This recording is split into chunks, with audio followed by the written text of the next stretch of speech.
How to change the password of your email account. Log into your cPanel account and you will be on this page. Click the Email Accounts. All the email accounts are listed here.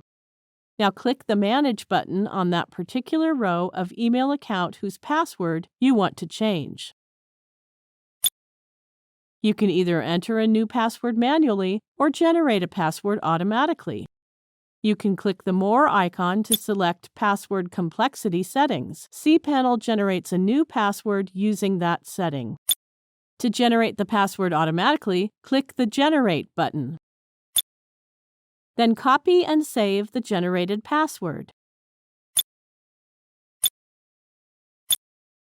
Scroll down to the bottom of the page and click the Update Email Settings button. That's it. We have successfully changed the password of the email account. Thank you for watching.